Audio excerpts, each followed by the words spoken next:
Welcome to the afternoon edition of In the Zone with Anthony. And we are going to get right on into this afternoon edition, the short afternoon edition of In the Zone. We do have some HBCU news coming from Football Scope.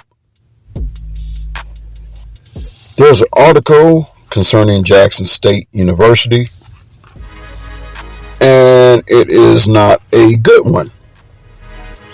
So let's just get right on into this. Management company suing Jackson State SWAC shortly after Deion Sanders calls Classic a hustle and says Tigers ending contract.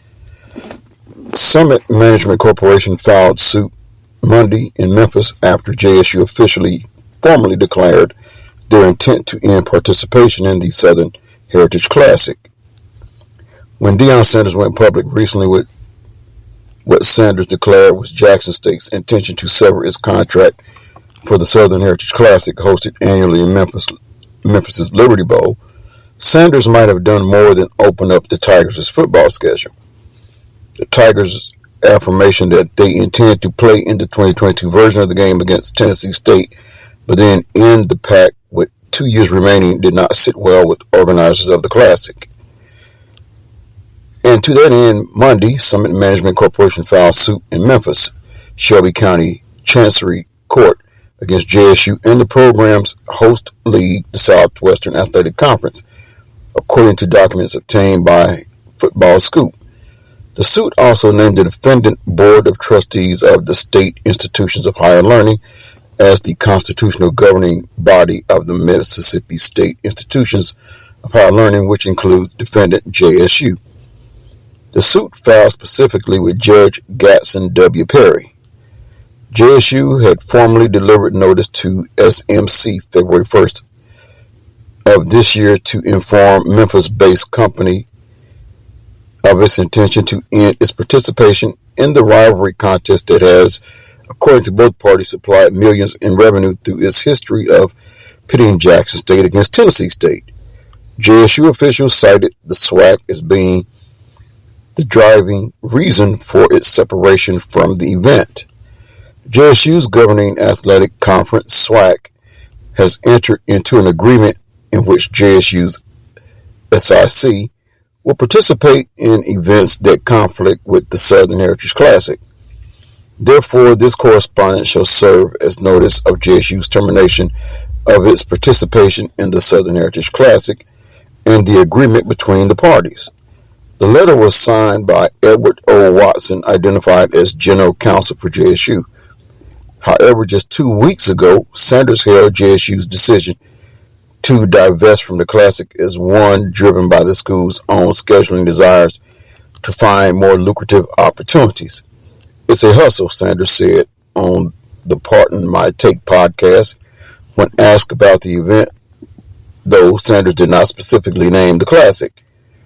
We're losing money tremendously. This particular Classic that you're talking about, first of all, why would two colleges need a promoter? You're two colleges and you have ADs. Why would you need a promoter? That's number one. Secondly, I think the fee was like over 30 years, $6 million.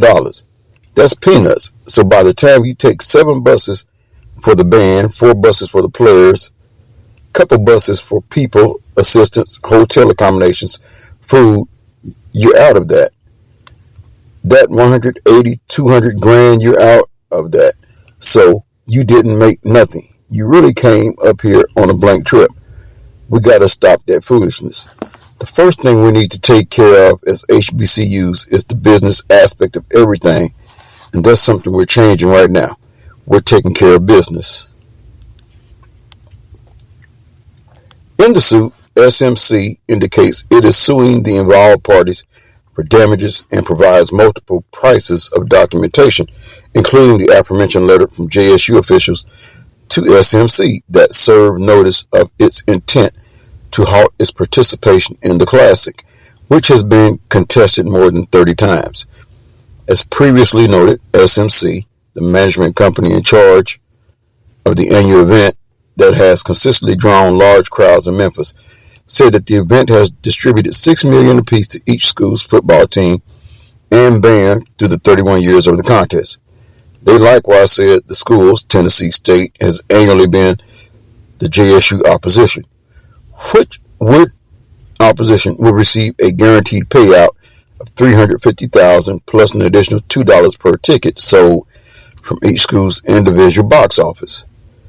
JSU on Monday in a letter said confidential legal correspondence between Jackson State University and Summit Management Corporation was leaked, which did not reflect the ongoing communication between the parties. However, any such alleged leak would have occurred after Sanders' February 28 appearance on the PMT podcast. The contract to the Classic, a copy of which Football Scope examined, showed it was signed September 10, 2019 and agreed to a 5-year term that extended through 2024.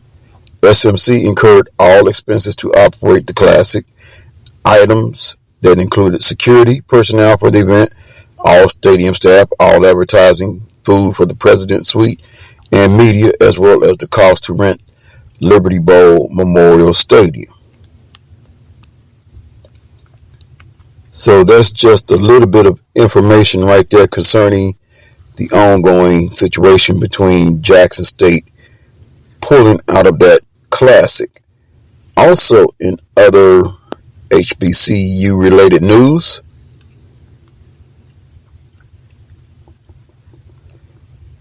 FAMU offensive coordinator KJ Black resigns. FAMU co-offensive coordinator and quarterbacks coach KJ Black recently announced his resignation from the program. He said in a tweet, "Thankful and forever grateful." At HC Willie Simmons and the FAMU LY. Black joined FAMU Rattler football program in 2019 when he served as the passing game coordinator and quarterbacks coach. He was promoted to co-offensive coordinator in 2020. Black's coaching career began at Prairie View A&M University, where he served as the graduate assistant from 2013 to 2015. Then became the passing game coordinator and quarterbacks coach in 2015. Black was named the tight end coach in 2017 during his final season at Prairie View A&M. Kenneth KJ Black worked in the NFL with the LA Rams in 2021 as part of the Bill Walsh Diversity Coaching Fellowship Program. Black was praised for his role in the development of longtime FAMU quarterback Ryan Stanley.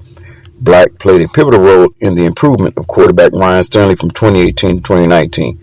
Stanley posted 2,519 in passing yards in 2018 and 2,566 in 2019.